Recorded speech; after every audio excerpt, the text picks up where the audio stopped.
the grandson of the Dong people, is an ancient type of folk choral music.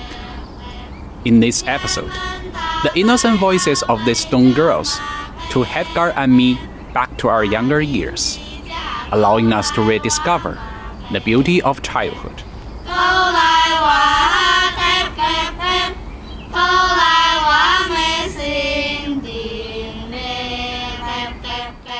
你们自己在什么时候最喜欢唱歌？我觉得我在做什么唱歌都很开心，比如玩游戏呀，就是走路的时候，就是和狗玩的时候也会唱歌啊。别的唱歌的时候都很开心啊。我喜欢伤心的时候唱歌，因为伤心的时候可以唱唱歌安慰自己。很多人长大了之后，他们成大人之后他就不唱歌了，他就不爱唱歌了。你们觉得这是为什么？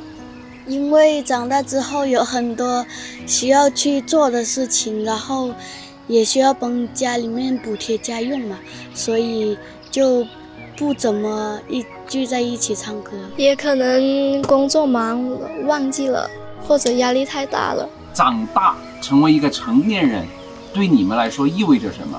没时间，没有当初那么快乐了，因为小时候的那种快乐了。意味着可以为家乡做出更大的贡献了。我感觉意味着会有新的成员加入云上动态小歌队。我害怕长大，因为长大就不能跟小朋友们一起玩了。我也害怕长大，因为爸爸就会变得更老了。我也害怕长大，因为我怕长大之后我们没有可能再一直聚在一起唱歌了。不想长大，长大了就没有童年了。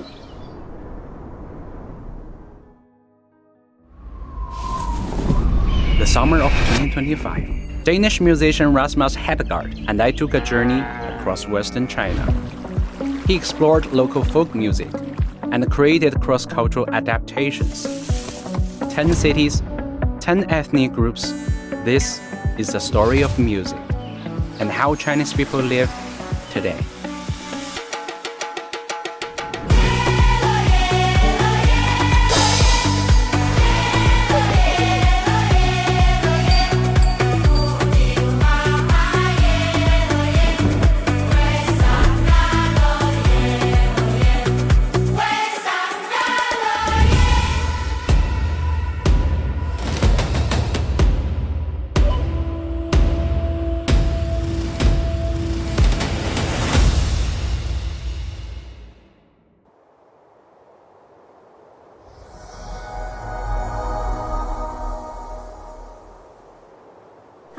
Hedegaard 你好，孩子们知道你要来就特别的开心，现在他们就躲起来了，需要你去找他们。OK 他们已经在1楼藏好了，你去找他们吧，看在哪里呢？ A game of hide and seek. This was the girls' welcoming gift for their Danish music teacher.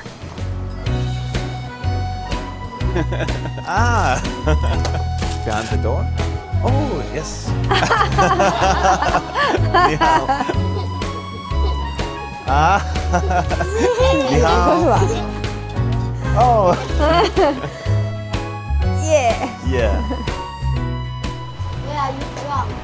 I am from Denmark. Are you all from this village? Yes. 我们一起去看竹子吧。Okay, let's go.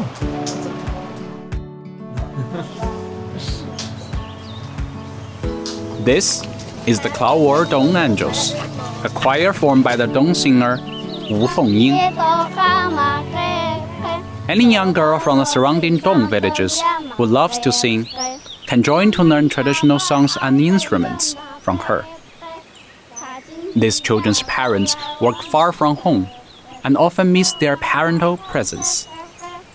Wu's music training provides the companionship the girls need, filling their childhood with joy.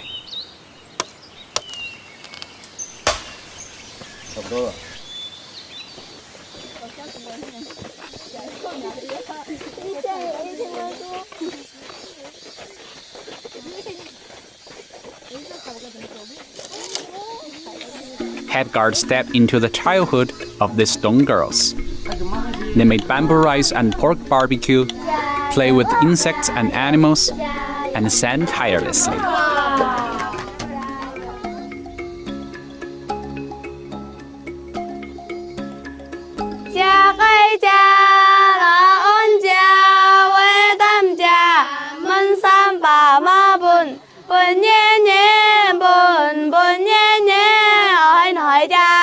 君老家为呀家，好家姐嘛本年爱本年，本年爱本年哎，家该家，邻谁家，啥邻家，都代表嘛等。等待爱哪家，万事家，啥搬家，都大好嘛，都还等，都还等，都还等，都还等，都还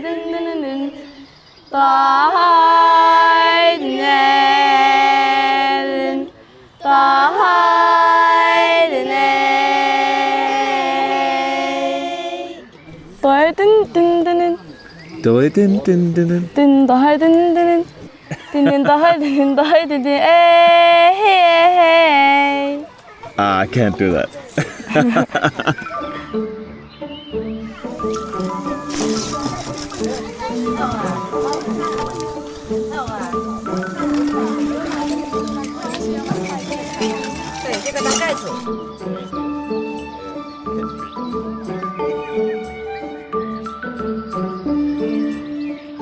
This is really like back to nature. Like you're in touch with nature, and it's so quiet, and everybody's so nice and curious, and it's just relaxing and calm. Yeah, back to nature. Is this morning similar to your childhood, like years ago? I wouldn't say. And very different. Very different. Very, very different.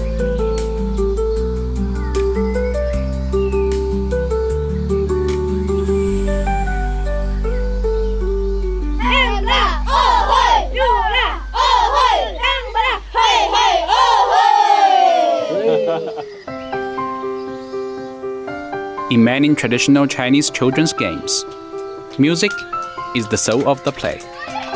It serves as the rules, controls the rhythm, and defines the joyful atmosphere.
Let's not forget the choir's name, the Cloudward Dawn Angels. They live high up among the clouds, and their innocent voices rise to the sky for the heavens to hear.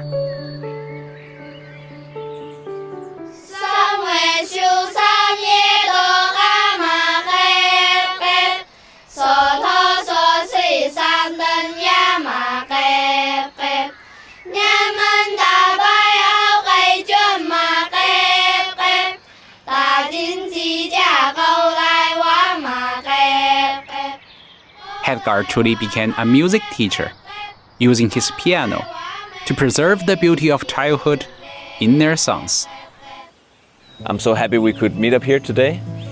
I want to do a little bit of arrangements, so first question is, do any one of you want to play solo? She wants to do it. Oh, nice. Then I would like to divide you in the ones with high pitch and the ones with low pitch. So the high pitch here, low pitch here. And when I do this, you start. When I do this, the ones with high pitch come in, and this, the ones with low pitch come in.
our understanding of music comes from a very early age, because I see that if you had a relationship with music as a kid, it's much easier for you to pick up on it as an adult. So I think it's very important to get that rooted into your body at an early age. 我喜欢老鼠歌，因为老鼠的故事是它去偷被别人发现了，然后这个故事要告诉我们不能偷东西。螃蟹歌，因为想吃螃蟹。青蛙歌，因为时光一去不复返，要珍惜当下。我最喜欢那个探外婆歌，星落下那白汤的马亮丽嘞。就那首歌，我感觉特别的欢快，特别的好听，并且我也特别喜欢去外婆家玩。在侗族来讲，歌是很好的把大家能够聚到一起来，也一直到老了也还会聚到一起唱歌。文化是我们的根嘛，我们把这个根滋养得更好，到以后他们长大，到出去的时候再记住自己的根，不管他以后会变成什么样子，他都还会能够在这里能够有一个根深蒂固的一个记忆，家乡的这种记忆。 When you think back on memories in your life, you can get feelings, but if you hear a song or smell the smell, taste some food, it's almost like you're there, right? So if we hear songs from our childhood, we instantly get back into that period of life, and that can be a melancholic feeling for many, because there was no worries as a child. You had no things to think about. You just had to play and have fun. And as an adult, you have to provide for your family, maybe pay bills, all sorts of things. You feel like everybody's watching, and maybe you feel judged in a way as an adult, and as a child you just don't care. Like, you're just you. It was a big moment for me. We were all at the beautiful landscape, and I got to instruct them. And I just pointed at this girl. She started singing by herself, very brave. And then the others joined in. So I had a communication with them as their teacher. It just became great music, because meeting these children just reminded me of how great music can be when you don't think too much, because they're just themselves, and there's something really great and pure about that. I think I want to try to take home. But to the global audience, it will just sound like a song, like a great song by kids' voices and then my music. So I'm very excited about trying this out, because I think that the song I like the most that they sung to me is a kid song, and I do adult music. So how do I combine the two? It's going to be a fun challenge, because to me, I don't understand the words, so I think I could make that transition. So I think that will add something very nice to a new piece of music, like the taste of childhood, but also in an adult song. 它可以不用动我们动语的词，但是它里面的音乐可以改。就是希望他唱那个开心的歌，不要把那个意义给变了。 Hi, come inside. Hi, nice to see you. After returning to Denmark, Hedegaard invited the British singer Karen Harding to adapt the choir songs with him. This whole episode was about childhood and music. Okay. And we stepped right into their childhood and played games with them, kid games, and nice. They were singing all these different songs, and I just felt like this singing got something special to it. Yeah. When I hear children sing anyway, I always get super emotional. I think we should definitely get something maybe like upbeat and feel good. Yeah. I think that's a good idea, because it sounds a little bit sad when they're singing it, and I like to sometimes the combination of the sadness with the upbeat, more like that contrast could be nice, maybe. Yeah, I always think about how grateful I was to my parents, who were very musical. They got me a karaoke machine. Then I used to perform a lot for, like, you know, friends and family and things like that. So I feel it really sort of paved my journey as an artist, and, you know, inspired the style in the music that I love now. I have 2 children. I want to do the same for them and share with them as much music as possible, all kinds of genres. They can explore when they're older what kind of style they want. I guess what it all goes down to is that it's a universal language, and we can we interpret it how we want to.